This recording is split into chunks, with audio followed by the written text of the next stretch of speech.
Okay, thank you for your patience, everybody. This is a call back to order, Pledge of Allegiance.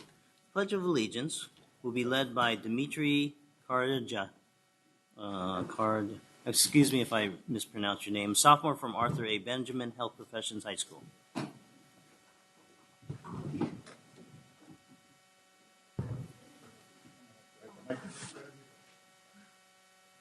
Just pull the microphone down if you have to. I pledge allegiance to the flag of the United States of America and to the republic for which it stands, one nation, under God, with liberty and justice for all. Thank you. Thank Oh you. my God, that just warms my heart. All right. Thank you, Dimitri. You had you can stay up there for a moment. Sorry. And you had a group of folks helping you out there. They all did an excellent job. So thanks for giving him some extra support. I wanted to say a little bit about you. So thank you very much for coming and leading the pledge today.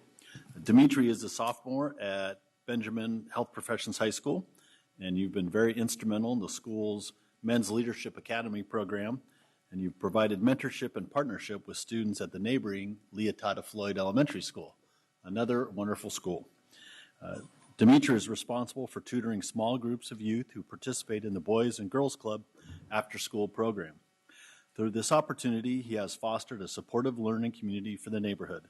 He has gone above and beyond his community service hours, exceeding his graduation requirements and providing much-needed mentorship to the community. He is also a member of the MESA program and other clubs offered at Health Professions High School. Through the mentorship program, Dimitri has earned and developed important relationships with the students he mentors, and he plans to continue participating in the Men's Leadership Academy program throughout the school year. Please join me in thanking and acknowledging Dimitri's great work.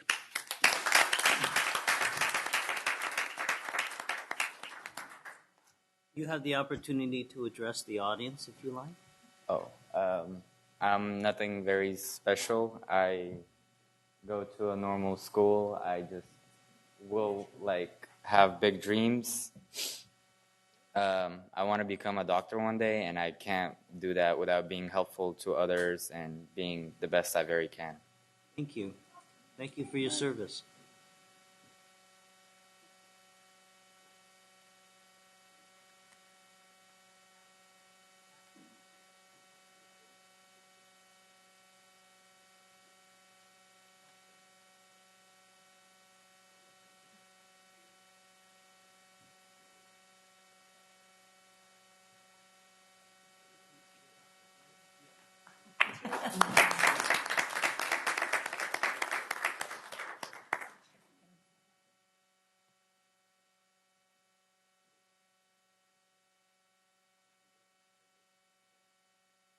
Congratulations, Dimitri.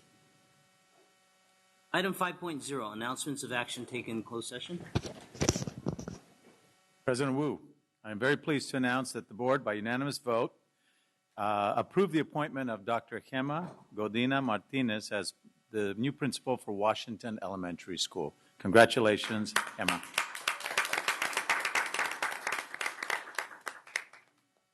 Thank you. Item 6.0, agenda adoption. I have a motion to approve the move the agenda. Do I have a second? I have a second. Thank you. All those in favor signify by saying aye. Aye. Opposed? Motion carries. Thank you. Public comment. Oh, go ahead. Gabe's got to get his card, so you can talk. This meeting of the Sacramento City School Board is being videotaped in its entirety and will be cablecast without interruption, with the exception of technical problems on Metro Cable 14, the local government affairs channel on Comcast, Consolidated Communications, and AT&T Uverse. Today's meeting will air Friday, October 2nd at 6 p.m., Sunday, October 4th at 9 a.m., and webcast at www.sacmetrocable.tv. Members of the audience wishing to address the board should fill out a speaker identification form located in the back of the community room and give it to Chief Communications Officer, Mr. Ross, prior to the conclusion of the item's presentation. Please speak into the microphone when addressing the board and state your name for the record. Please limit comments during public comment to items not listed on the agenda. If you are found to be commenting on an item that is on the agenda, you will be asked to defer your item until it comes up on the agenda. Please turn off all cell phones or place them in the silent or vibrate mode. Thank you. Mr. Ross. We have two comments on item 7.0 from Darlene Anderson and Candace Kelly.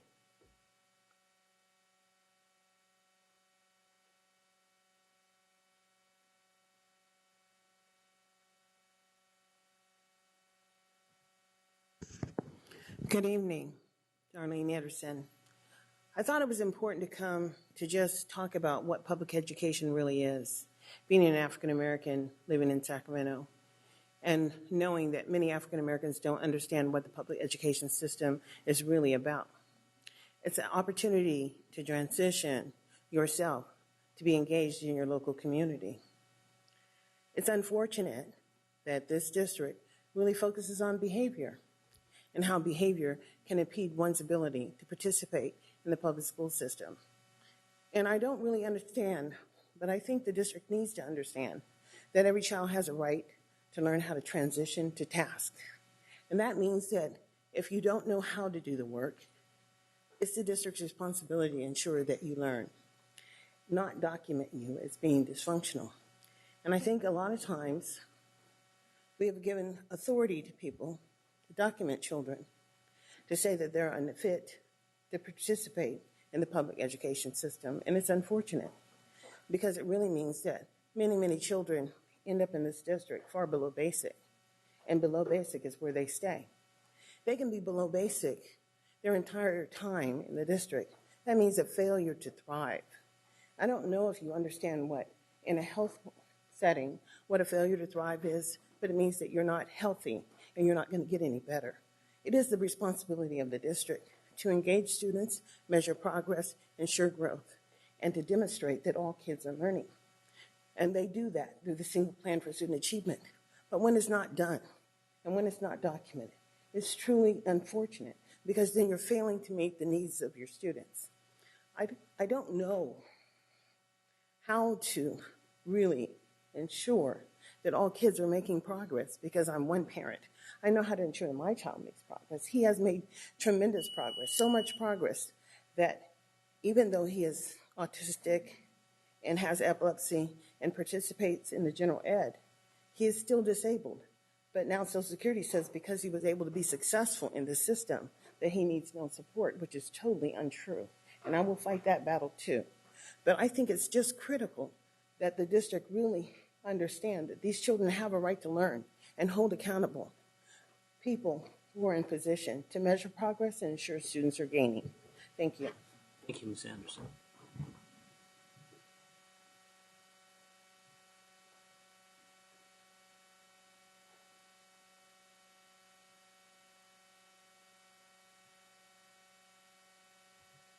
Hello, Honorable School Board, President, and all of our school board leaders. My name is Candace Kelly, and I'm the director of the National Girls Self-Esteem Program. It was founded here in Sacramento. And in addition to that, we have the Natalia Johnson Conservatory, in which we have a prima ballerina from Dance Theater of Harlem who was trained in New York, who's now here in Sacramento, and we have a ballet conservatory in Sacramento. The challenge that we are having is that we are at the Fruit Ridge Community Collaborative. We were 2 days away from being done with having the classical ballet studio up and running, and we've run into some challenges. And the challenges is that there has been some misunderstanding, not clear communication as to what the rules and regulations are in creating a ballet studio. Obviously, a ballet school would never rent out a classroom and not convert it into a dance studio. We need to put down a floor. We need to put up mirrors. We moved in August. We began that. We had approval from the FRCC leadership. They came down and they were overseeing the construction. And on Friday, when we were on our way to the Little Miss California USA, which, by the way, we won. Please stand.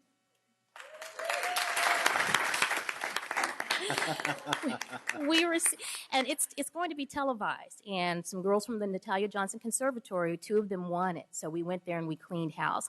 On the way there, we learned that the construction had been halted, and there has been some confusion as to what we were allowed to do. A wonderful nonprofit organization, also inside the collaborative, is working. Some young men have been working to get the studio up and running, and now it's been halted. They came in and tested for asbestos. They tested for lead. They found none. And now we just want to, a few things, and we just want to ask if the school board would work with us in FRCC to remedy this misunderstanding, this miscommunication. You know, the only thing we want to do is to provide lessons and ballet lessons to underserved children in the Oak Park community. Will you help us to do that? Thank you, Ms. Kelly.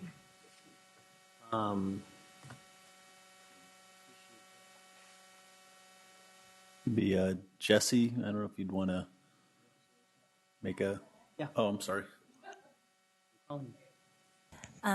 So Candace, I wanted to let you know that I have a couple pending meetings to discuss this and some other recent issues that have surfaced at the Fruit Ridge site.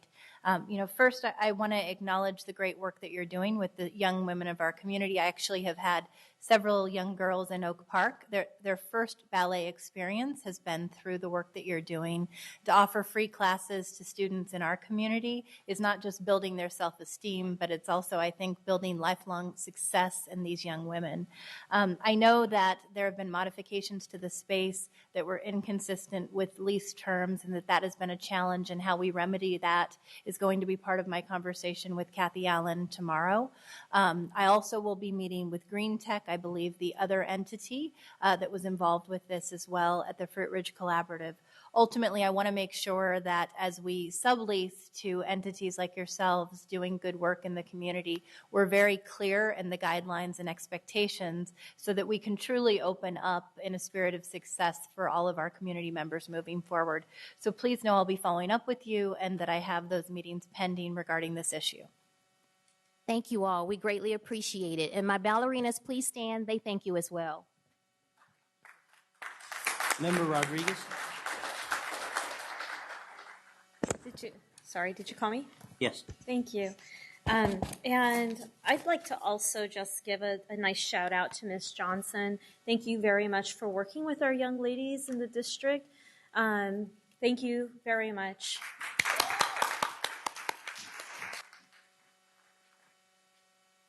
Thank you. All right, where's my... Thank you very much. Moving on now to the consent agenda. Before we move on to approval of the consent agenda, I have a request. I'm going to ask, I'm going to wait a minute for Vice President Pritchett to complete her discussion with Ms. Concy.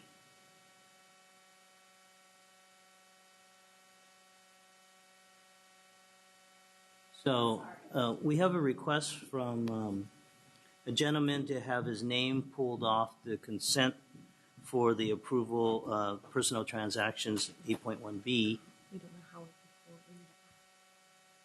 And we're wondering. Okay, so let me explain what's going on.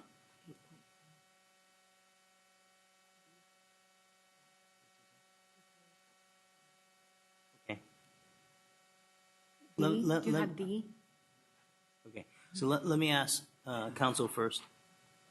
On 8.1B, I don't have a page number. Page 3 of 3. Under SEP, resign, retire, the first name there. It's the last page. 3 It's of the 3. last page. Yeah. Oh. 3 of 3 is the last page. First name on the list under SEP, resign, retire. We have a request from that person to pull his name off of this item because he claims that he is owed what? A meeting to HR. A meeting with HR.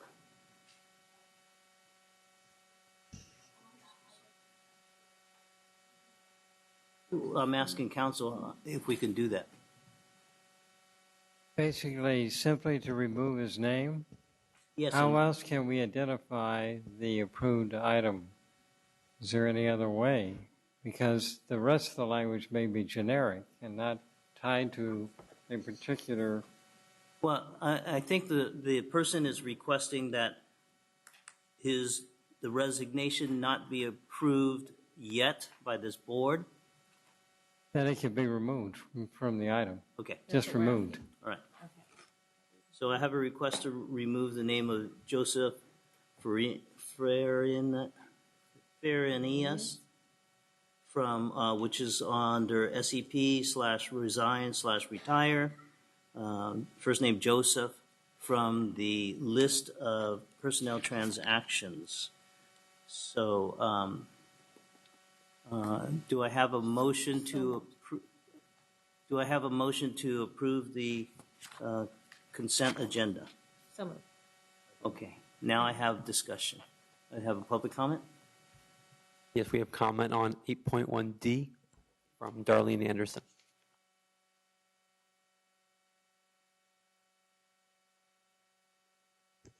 I noticed, Darlene Anderson, I noticed that you guys, that the board approved the single plans for student achievement, and I read over several of those plans.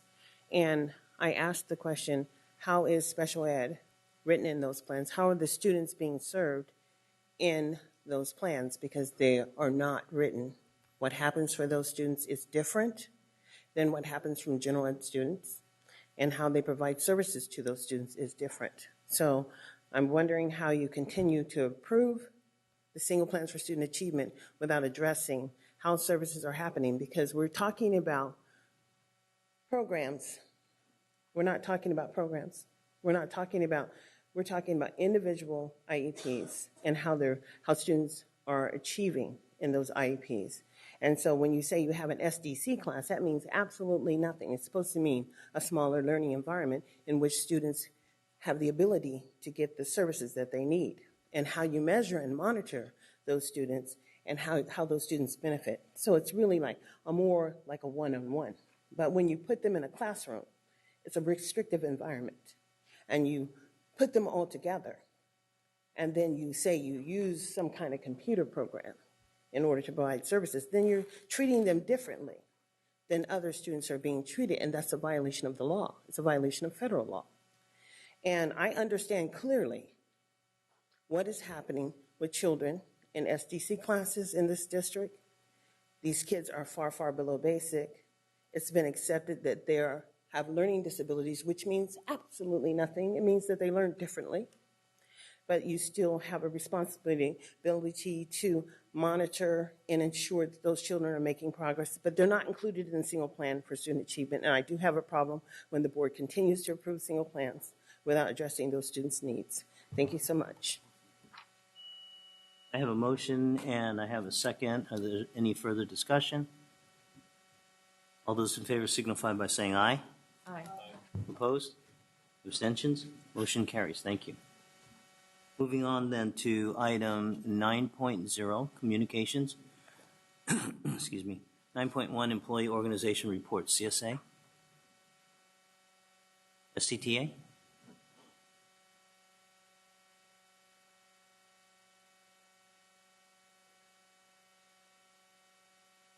Welcome, Ms. Mileski. Superintendent Bonda. As always, I appreciate the opportunity to speak to you tonight. Well, the school year is off to a rapid and exciting start, and we are beginning once again to roll up our sleeves in our work with the district.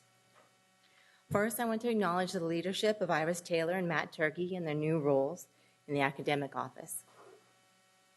Already, we are experiencing a new commitment to re-examine existing practices. And here I am specifically referencing the professional development pullouts that have long been a source of concern for Sac City educators. We look forward to working with the academic office to recreate and reorganize the district's professional learning program, one that we believe, with the appropriate teacher input, together with the flexibility and creativity of the academic office, can become a model for other districts to emulate. Secondly, jointly, we have an immediate opportunity to take a significant step towards making Sac City a destination district. According to our contract, the additional revenue from the state, approximately $46 million this year, enables SCTA to reopen our contract for wage enhancements. We'd hoped to include as part of that discussion our interest in further accelerating class size reduction, but for reasons that continue to mystify us, the district has rejected that suggestion, preferring only to discuss wage increases. So, wage increases we shall discuss. Given the growing teacher shortage nationally and the fact that it is particularly acute here in California, this is a tremendous opportunity to put Sac City on the forefront of attracting young and dynamic teachers, as well as retaining strong, experienced educators by making the wages in the district more competitive. In addition to wage increases, we are also looking forward to working with the district to strengthen our efforts to recruit and retain strong, diverse, and dedicated certificated staff. Thank you. Thank you. SEIU?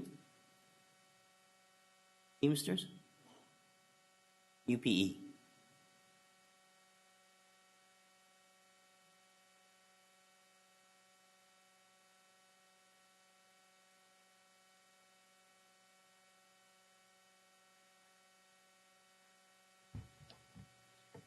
Good evening, Superintendent Banda, President Wu, members of the Sacramento City Unified School District Board of Education.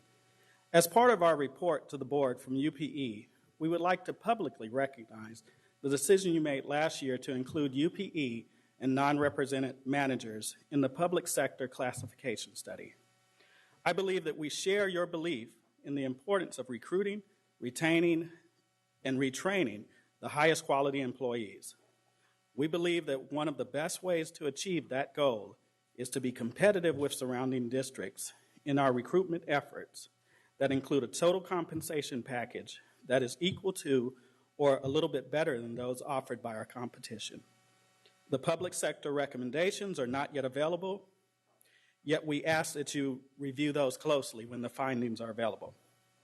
We would also like to go on record to acknowledge the work that you, under the leadership of Superintendent Banda, are doing to move the school year to an earlier start date.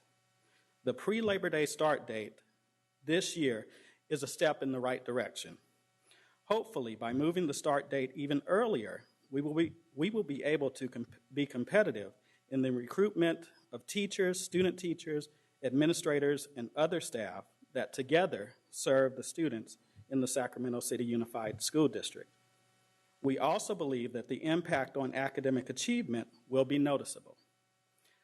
Our Sacramento City Unified School District graduating seniors working hard to get into the best colleges and universities will not be the last ones to apply.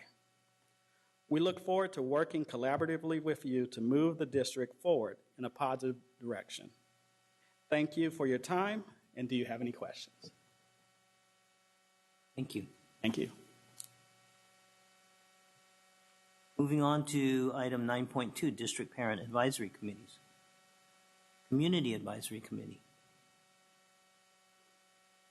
District Advisory Committee. A District Advisory Council.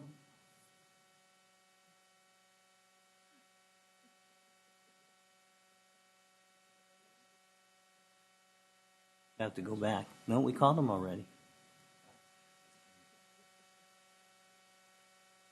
Welcome. Hello, board members, Superintendent Banda. Sorry I'm late. My name is Angel Garcia, and I'm a parent and the secretary for the Community Advisory Committee. I wanted to thank all of you for attending our Special Needs Community Resource Fair on September 15th. This was a great start of the school year. Thank you so much. It was very, very successful. We appreciate all your guys' attendance. Coming up, we have a workshop on the Common Core state standards on October 20th. We've invited the school resource officers for a discussion on October 27th. These are police officers assigned to schools, and so we're really excited to have them. We have another matter that we'd also like to remind you about that we brought to the board last November and January pertaining to the teacher's contract and the inclusion of special education students. Each of you has a packet containing attachments that were provided to the board and superintendent in November. Attachment 1 refers to item 19 from the SCTA tentative agreement from the June 2014 school board meeting. This refers to a grievance and work group to formulate support for teachers. Attachment 2 is Appendix D, Special Education Student Inclusion from the Teacher's Contract. Attachment 3 is a letter from the CAC speaking more about the problems with Appendix D, and we talk about our specific concerns in that letter. I just want to say the problem with Appendix D is that it contains language that is in direct violation of laws for students with disabilities, including the Individuals with Disabilities Education Act, Section 504 of the Rehabilitation Act, and the Americans with Disabilities Act. While we understand that negotiating supports for teachers is a collective bargaining right, access for and inclusion of students with disabilities is not something that can be bargained. There are 3 problems with Appendix D. Number 1, the contract language interferes with an eligible student's rights and contributes to a mindset that it's a teacher's choice as to whether they will accept or receive a student with a disability or provide inclusive settings in general and special education. The contract further goes on to state, this is number 2, the contract further goes on to state that general education teachers have the rights to, but are not required to attend IEP meetings. This language promotes unwillingness to support students' needs and lends itself to a school culture that does not recognize students with special needs as those who are entitled to learn and be educated alongside their non-disabled peers. Number 3, and most importantly, the contract fails to uphold the civil rights of students with disabilities and infringes upon their right to receive a free and appropriate education in the least restrictive environment. 3 of our CAC parents, Angie Sutherland, Benita Ayala, and Sarah Inman, attended a work group meeting at the end of the last school year together with representatives from SCTA, HR, and special education. There is another work group meeting coming up on October 7th. We are looking forward to helping resolve these issues before they escalate further. Again, we are requesting your support in implementing our requested interventions, which is a legal review of Appendix D with appropriate modifications to reflect legal provisions of state and federal laws for students with disabilities, an independent review of special education records to see where the past and current contract may have contributed to impending students' rights, improved supports and resources for both special and general education teachers and students with meaningful teacher, student, parent participation in the work group, and mandatory periodic training for teachers of children with special needs. We have faith that you will take this packet and our letter, study it, get legal involved, and do what is needed. Why are we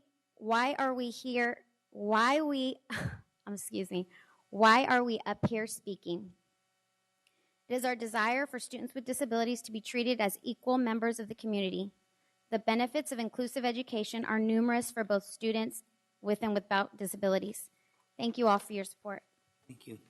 Member Rodriguez, do you have a comment? Sorry, my light accidentally hit that. Member Hanson.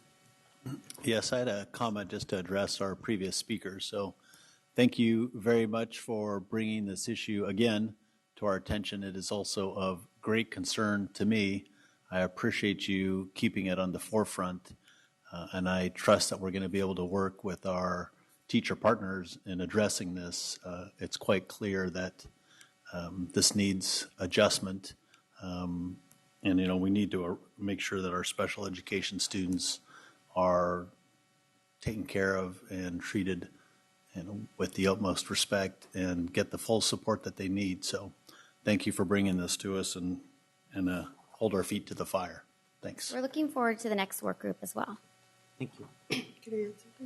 I was going to say we also need more schools that are full included, because I know I'm trying to get my son into a full included school, but you can't because there's a waiting list and pretty much it's full.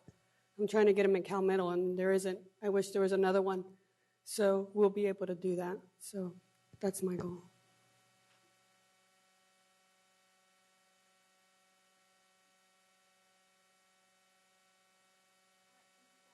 Thank you.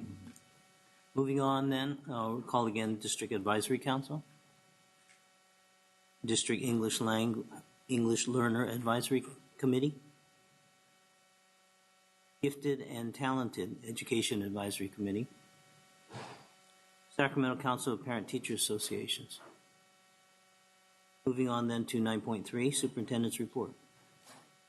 Thank you, President Wu. I had the privilege of participating in this year's Green Apple Day of Service held last Saturday at Leonardo da Vinci K-8 School. Green Apple Day of Service is an annual event that is sponsored by the U.S. Green Building Council Center for Green Schools. As you know, we've been working with the Center for Green Schools for years on innovations that make our campuses more sustainable and healthier for staff and students.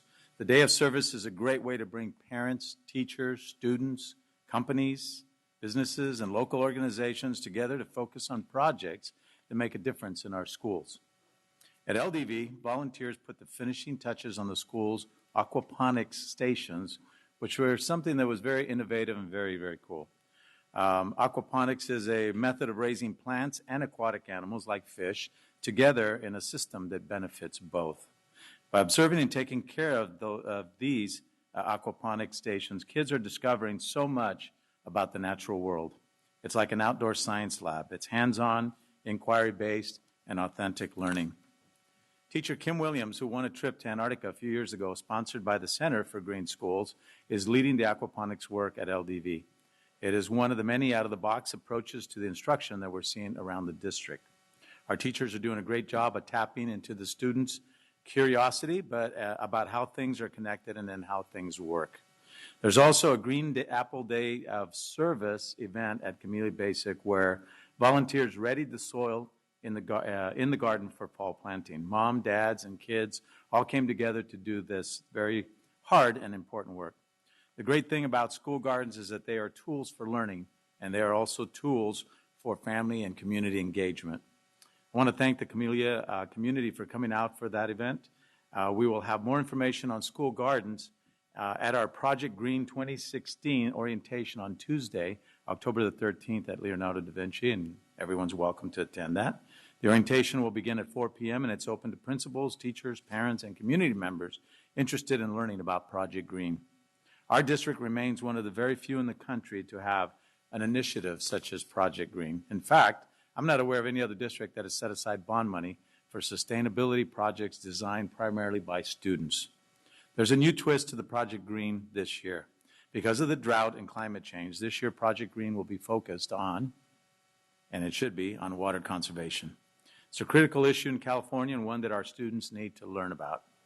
Saving water is everyone's responsibility. I'm very proud of our facilities department and our Project Green specialist, Rachel King, who was also present Saturday at LDV, and other sites, who are working so hard to address this issue. Our district has been a leader among big organizations in the city in the area of water conservation. We've cut back our water use in the district by some 30%. Of course, there's more work to do, and that's why we're asking students to get involved in Project Green. I know the board has been supporting this project for years, and I'm looking forward to the next round of innovations from our community. And again, it's just a wonderful opportunity, not only for creativity and innovation, but bringing everyone together for a common purpose and something that really benefits our environment, but also is very educational for our students. Thank you. Thank you, Superintendent. Item 9.4, President's Report. That's me. I want to thank Member Royal and Member Ryan for joining me at the 10th Annual La Familia Hispanic Parade. That was fun, and gosh, I want cars like that in my garage. I want to let Member Hanson, the Second Vice President Hanson, know that I had an opportunity to go over to Leotata Floyd and visit the food literacy program, and I'm really excited when we break ground on that 2-acre farm. But most importantly, I want to thank and commend the district for participating last Friday at the Sacramento My Brother's Keeper Community Convention. We, with the City of Sacramento, Sacramento City Unified, the mayor, and Sierra Health Foundation, had at Sac State convened a meeting with men of color from our district schools. And their hope was to convene a meeting with 250 men from our schools, and they had in excess of 500. It was a tremendous day. I want to thank the superintendent for participating. I want to thank Doug Husher and Stacy Bell for their participation, and I hope to bring them forward to give us an update on our efforts to meet our commitment when we pledged to the President of the United States, my brothers, to be part of my Brother's Keeper program. So thank you very much. Item 9.5, Student Members Report. I wanted to give an update on what the Student Advisory Council is doing. We just finalized our 3 initiatives for the school year. We'll be continuing ethnic studies to make sure it becomes a class in all high schools. We're also continuing dress code to really make that training happen for hall monitors. And the last one is new. It's for fix the problem of food waste at school campuses. Thank you. Before I go to information sharing by board members, I neglected to share with my colleagues that superintendent and I went over to the California School Board Association today to start thinking about and identifying days for the next board retreat. And after the last one, I said that we were trying to have them quarterly, and so that we have identified a couple of dates that you might want to consider and get back to me on. October 31st is a Saturday. November 21st is a Saturday. So it's not a holiday. It's not a holiday. Anyway, if you can get back to me by tomorrow with a preferred date, or if either date will work for you, we can move forward. November 21. October 31. Okay, then would you share with us when you're free, and maybe we can accommodate that? Okay. Okay. 9.6, information sharing by board members. Second Vice President Hanson. Thank you, President Wu. A few things to announce. One, I really enjoyed doing a school garden tour and a tour of a local central kitchen with Member Ryan and Kathy Allen and her top staff a few days ago. UC Davis put on a really interesting collaborative event. There are about 50 folks. We met at a local farm in West Sacramento to start the journey from there. It was about a half day. We got to see a great project in Elk Grove where they have a central kitchen. So give us some ideas about what we're going to do with our central kitchen. Ours will be much larger, but it gave us some good starting points and gave me a better understanding of what's involved in that process. And then we went to our very own Oak Park Elementary School to go look at their great project, and I'll let Member Ryan address that, but very impressive. And just a couple, one other item, our facilities ad hoc committee meeting a few days ago, we tasked the food staff and Kathy's office with giving us some parameters of creation of a central kitchen task force. So I wanted to make sure that we move forward. I know it's a priority of many of the board members to focus on getting a central kitchen moving. So I've asked staff to bring back an idea of who should be on a task force, and then we can make sure that we have some folks there appointed to the proper positions to move this project forward, so we get moving on that. I've had a lot of requests from folks in the community that really want to see this happen, and with Sacramento as the farm to fork capital, a central kitchen would fit right in, I think, with what's happening here in Sacramento. We can really have some great synergy and build off of that. And then some upcoming work on Monday, October 12th. We're going to be addressing the school calendar, so we're looking to get input from the community, and in my area, the meeting will be at McClatchy High School on Monday, October 12th. I hope to see folks there. Look forward to hearing what you have to say about that. And then lastly, I'll be looking forward to joining Principal Lambert next Friday in the McClatchy Parade after school at 3 p.m. So come on over there and stand close by Peter's car, and you can get a handful of candy that he likes passing out to the crowd. So looking forward to that. Thank you. Thank you. Vice President Pritchett. Thank you, President Wu. First off, I just wanted to say that I was able to attend a couple of the back-to-school nights here recently, and including my own daughter, who's attending a senior at Rosemont High School. And as I sat in the classrooms, it made me really reflect on how very lucky our students are to be part of such a rising district. There's some great things that are really happening, and I hope that we can keep going with those great things and start adding new great things and making sure that we're leaving no children left behind. I also wanted to say that kind of to go on your parade, I had my little parade notes here too. Every year, Rosemont High School for homecoming does a parade down Kiefer Boulevard, and I invite all of my board colleagues to come on out as well in the community. This is a great event that really shows a community coming together. It's Friday, October 23rd at 3:30, and lastly, I wanted to request of President Wu in regard to the board coming together for another meeting as far as a, what you call it, with CSBA. Retreat? Yeah, retreat. Thank you. Left my mind. And thank you. It's getting late. And, I asked that you please consult with the governance committee, because I think we had said in a previous meeting that they would be included in arranging this and coming up with the topics to discuss. Thank you. Member Rodriguez. Thank you, President Wu, and I apologize in advance because this is going to be a little lengthy. I have a lot to report, so I'll start off with local. I have been working in the past 2 weeks with Susan B. Anthony School. Pretty exciting stuff that's taking place at Susan B. Anthony.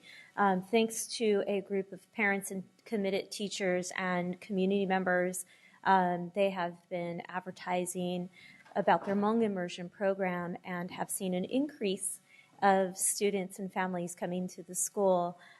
Some of these families are coming as far away as San Diego, moving specifically to Sacramento just to join in this program, which tells you about how truly unique our program and our dual immersion programs are here at Sacramento City Unified. So it's a point of pride for me. It's a point of pride for the community, and it's something that we're going to be working toward to lift up the students and the families and the teachers and everyone involved at Susan B. Anthony. So we will be looking at starting a marketing and strategic communications and planning meeting at that school site so that we can plan for future growth. Because I know that this board is entirely committed to making sure that we have the right resources in place to support the families at that school. But let's not forget that the school serves not only the dual immersion program, but an English-only program that supports the students there. So when one group succeeds, we all succeed and we all work together. And I'd also like to thank Lisa Allen for her help and her due diligence and taking an extraordinary amount of time to help us with that community. Next is I went to the back to school night last night at Parkway Elementary School. I got to see a lot of familiar faces and some of my favorite teachers at that school site that are doing some wonderful and dynamic things with our students out there. And of course, our principal, Martin, he is just amazing. And then I found out that our secretary from Parkway has been promoted over to the high school level, so now she's at Luther Burbank School. I also last night went to Cesar Chavez Intermediate School with Councilmember Carr, Assemblymember Cooper, and our brand new Mexican consulate, Garcia Williams, for a nice little community meeting to talk about the services that not only Sacramento City Unified School District provides to parents and families, but also the City of Sacramento, what Assemblymember Cooper is providing for our families and students in the area as a legislator, and then also our Mexican consul who has a plethora of services that she provides. I want to also take the time to put onto everyone's calendar a save the date for the Steps to College Fair that takes place every year now at the Mexican Consul Office, and that's on February 6th. Sacramento City Unified School District really showed a strong force this last year, and I'd like to see a stronger force, this year, even going forward. Getting some of our elementary school students out to these, and junior high, to these types of events, because it's never too early to start your children thinking about college.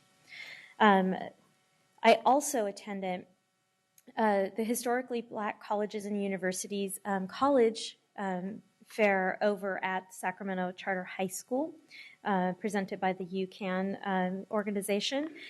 And I, again, have to thank Miss Lisa Allen for your help, because if it wasn't for you, I wouldn't have been able to witness our own Sacramento City Unified School District students be accepted immediately on the spot and be given a scholarship. So thank you for whatever you did to help our students stay those extra 15 minutes to get that done. I mean, that was just grace in the making, and a miracle just watching it. So thank you. I know I text you, and I think we both get teary-eyed just thinking about it.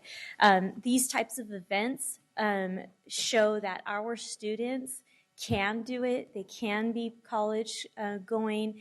And not only that, but I have never seen a college fair on the spot accept students and give them scholarships on the spot. I'd like to see more of that. I'd like to see us partner more with that organization so that we can get our African American students and other students that are here with Sacramento City Unified School District there into college. I also want to thank Mr. Eric Chapman, who showed up to this same college fair. He brought about a good 10 students from Leotata Floyd just so that they could be there. It's an elementary school, but he brought these students there, and they were just totally excited to see. Many of them, this was their first time ever even talking about college, and that is wonderful. We need more of that in our district. The next two things are about future events that I'll be partaking in.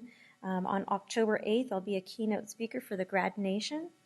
And on Woodbine, on October 28th, we have a very special event at Woodbine Elementary School. We have the Chicas Latinas de Sacramento did a shoe drive for the school. We have a little less than 400 students at that school. The Chicas Latinas raised over 700 pairs of shoes for that particular school site. It is major what the community does. And just to let you know about Chicas Latinas, they do all of this with no funding, pure volunteers on their own time. So I think we should all show up and show them that we appreciate their efforts very much. Lastly, I want to talk about why I wasn't here at the last meeting. On September 18th and 19th, I was in Washington, D.C., and I took another training with the NALEO organization, the National Association of Latino Elected and Appointed Officials. And this year's agenda for the Education Summit was about developing a Latino college completion policy agenda. But in my words, I say it's about developing a college completion policy agenda for Sacramento City Unified School District, because we serve all students here. Just to highlight a few of these trainings that we had and guest speakers. One we had from the director of the Hispanic Pew Research Center. We talked about the Latino College Scorecard. We also had Excelencia in Education, Ms. Deborah Santiago, who's always giving us great information about where we fare. And when we look at numbers, we just don't look at Latino numbers. We look at African American children. We look at Asian children. And we look at children who live in poverty and children with special needs. We had an overview of the Higher Education Act. We also did, the role of federal and state government funding in post-secondary education. And then there was one that was very Very important. We were talking about an equitable standard for our children, and some of the presenters said some of these following things, and I wrote them down. One, in speaking about the remediation issue, many of our children graduate from Sacramento City Unified School District, go off to college, but they still need an extensive amount of remediation. And what we have found out through these trainings is that traditional remediation is now the graveyard of post-secondary education. 1 in every 10 students is in this category, and most likely it's very difficult for them to graduate. They stay in college longer, they come out with a greater amount of debt, and these are the children who have our greatest amount of diversity. So they're either African American children, Asian, Latino children who are in college longer, and they just can't persist through till the end in the 4 years. Some of them take as long as 6-7 years to get through, which again increases the amount of debt loaded on them by the time they graduate, if they graduate at all. I do have to make a special note that Dr. Robert Nelson, president of our Sacramento University, State University here, I can tell you that he has acted out of courageousness to ensure that all students are given equal opportunities for learning where he comes from in Brownsville, Texas. I am very impressed with this man, and I can't wait to meet him, as I have a meeting scheduled with him one-on-one, so that we can talk about what we can do from Sacramento City Unified School District and articulate our students over to a university with the least amount of remediation. I thank you all for your time, and I welcome any questions. And school board members, you will be receiving an email from me with an extraordinary amount of data. Please review it, and I will also provide for you a resource in case you need questions answered. Thank you. Thank you, Member Rodriguez. Member Ryan.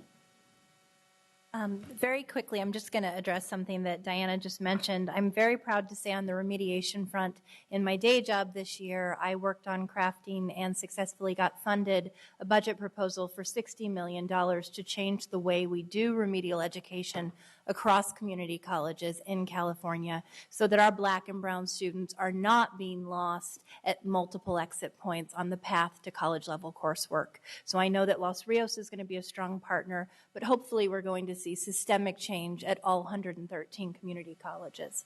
So I'm going to focus on a few areas. I think many of you are aware that October is the Farm to School month, and as a result, leading up to this, I've been doing quite a bit of work around food insecurity issues, education, and ensuring that we have strong school gardens and commitment to expand the work that we're doing to ensure that all of our kids have access to healthy fruits and vegetables.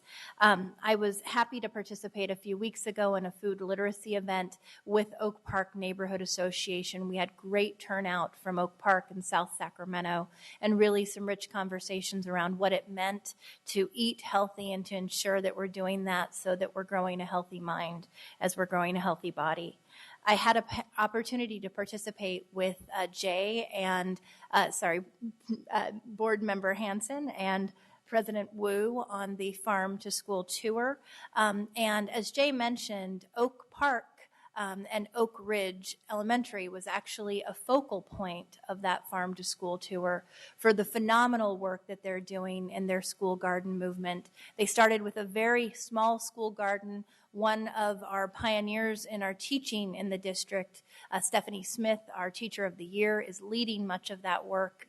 They moved up to 5 classes that were accessing the school garden, and this year they're expanding to 10 classes, and they're actually, alongside the school garden, going to be doing a community garden that's accessible to parents and families as a way to create a stronger connection to the food that we're eating.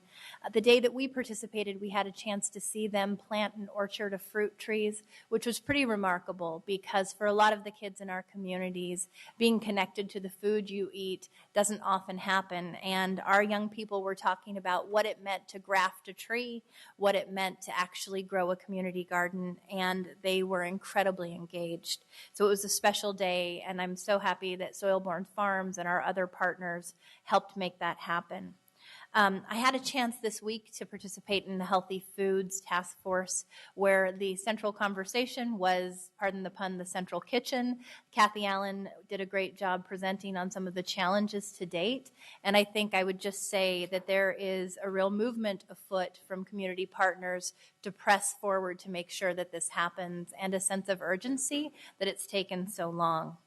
Just today, I was over at Pacific Elementary School, where our school garden project is continuing to grow, and I am very proud to say that the teachers at Pacific Elementary, all of them asked to receive teacher training so that they can integrate the school garden curriculum as part of their Common Core, which is pretty remarkable and illustrated a lot of initiative on their part amidst a sea of other competing priorities.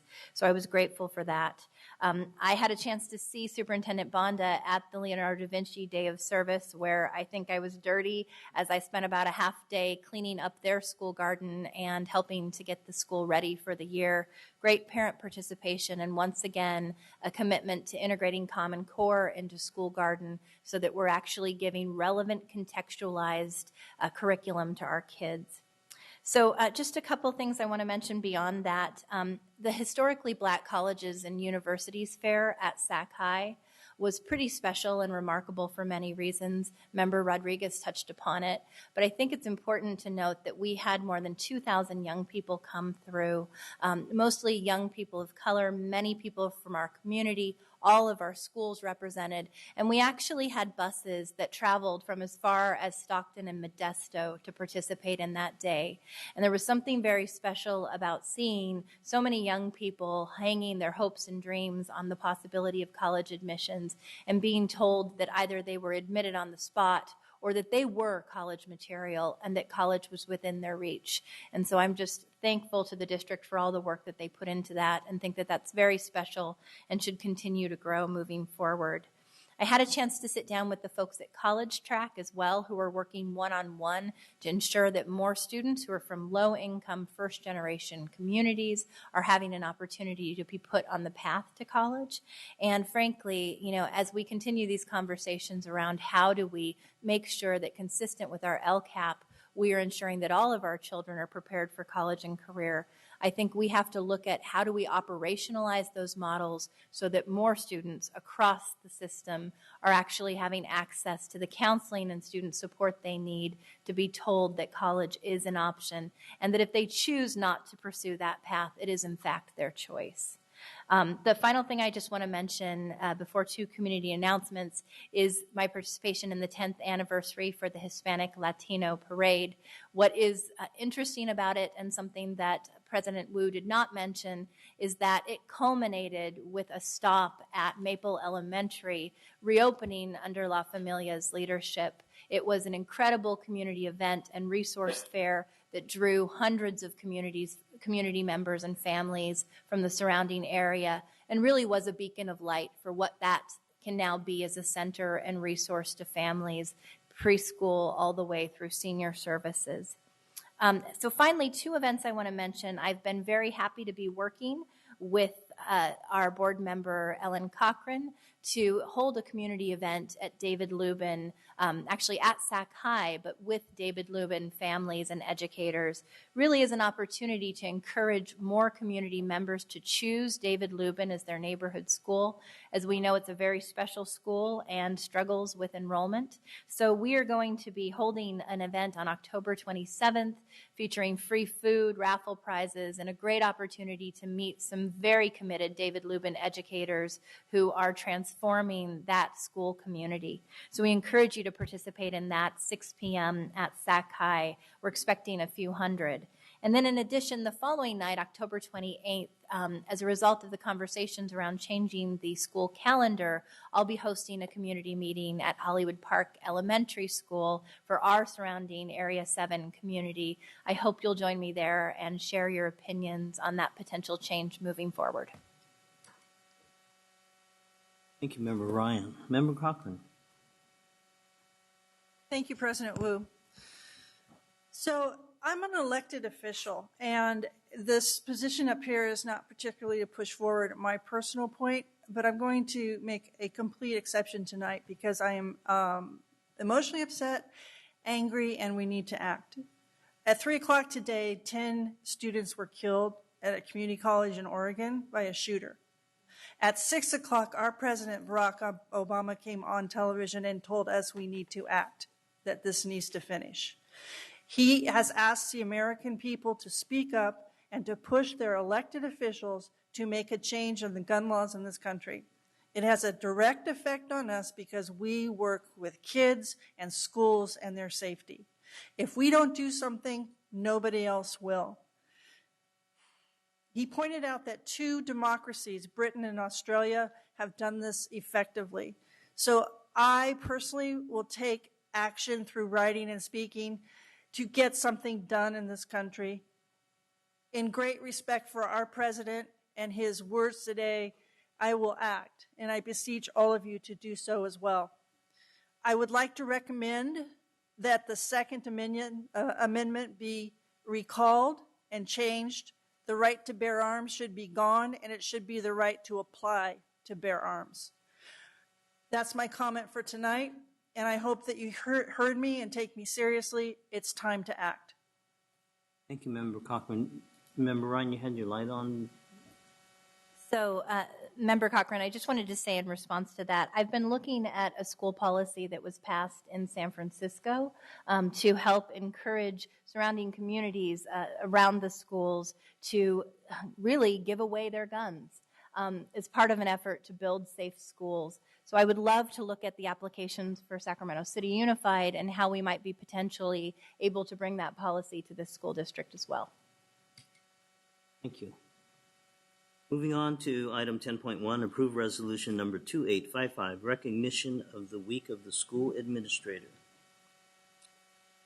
Whereas leadership matters for California's public education system and the more than 6 million students it serves, and whereas the school administrators are passionate, lifelong learners who believe in the value of quality public education, and providing quality service for student success is paramount for the profession.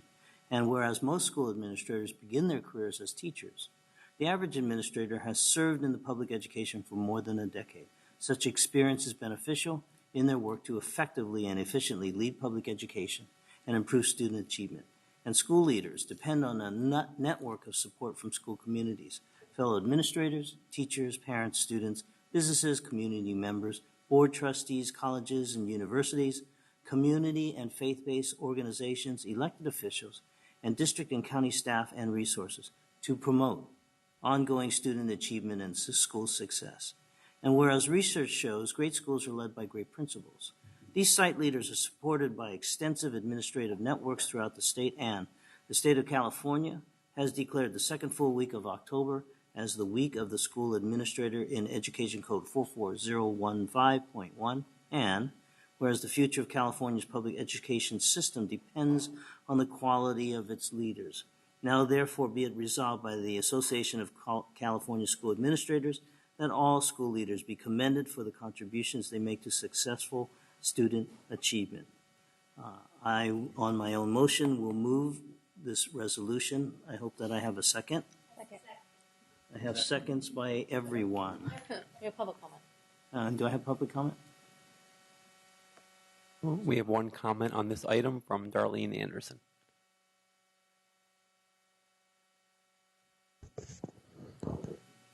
Darlene Anderson. I think it's important that we have committed employees and people who are committed to the work. I think that an expectation that we have data and that we are actually providing information in regards to student achievement and that all children matter.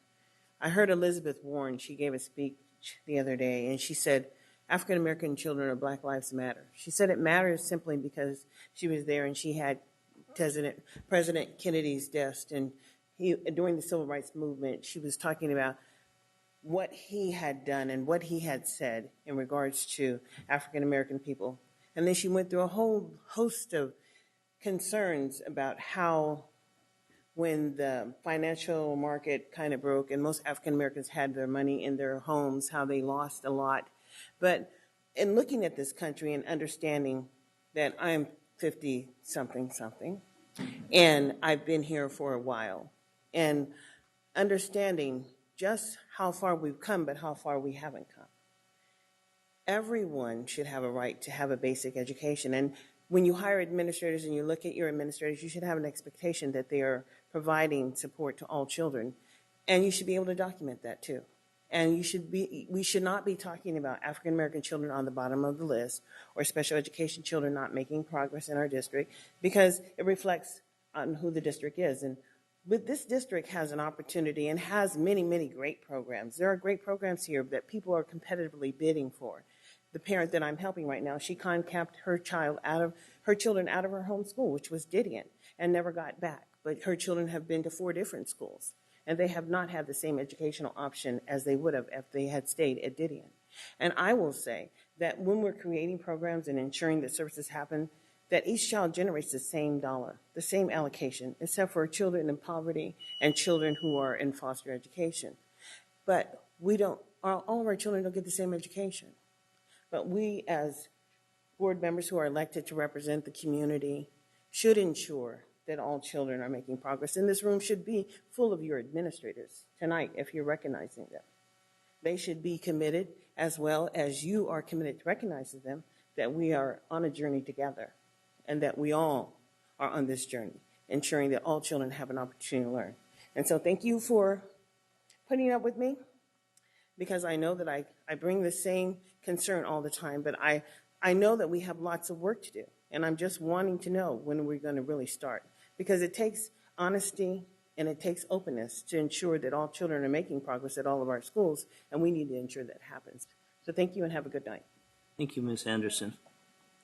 So if I could, I have a motion on the floor and I have seconds all around. Is there any further discussion? All those in favor signify by saying aye. Aye. Opposed? Abstentions? Motion carries. So if I could ask Principal Lambert to come up, please. Take your time, because it's going to take a while to wake my hip up.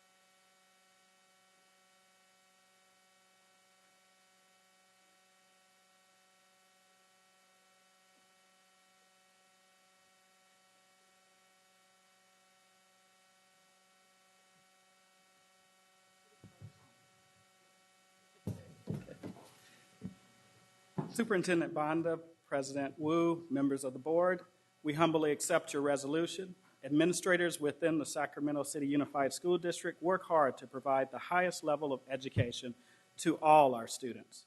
Within your resolution, it states, research shows that great schools are led by great principals.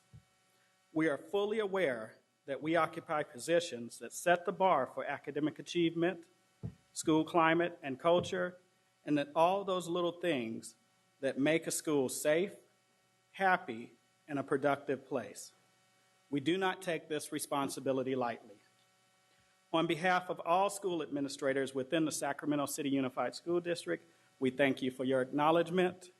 Respectfully, Peter Lambert, President, UPE. Thank you, sir.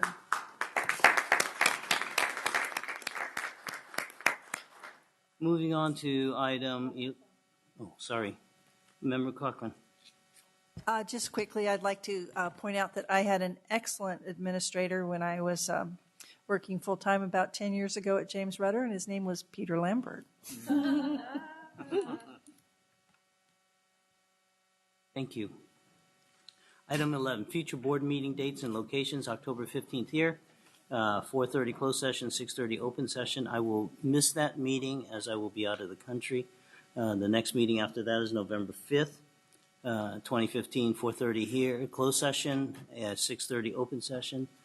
And so I would now move to item 12, calling on student member Barry to ask for an adjournment.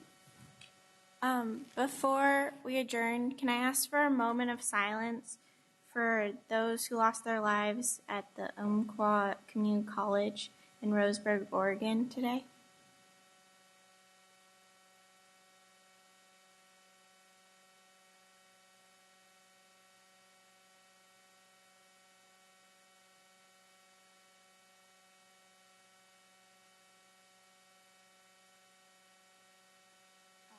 And then I move to adjourn.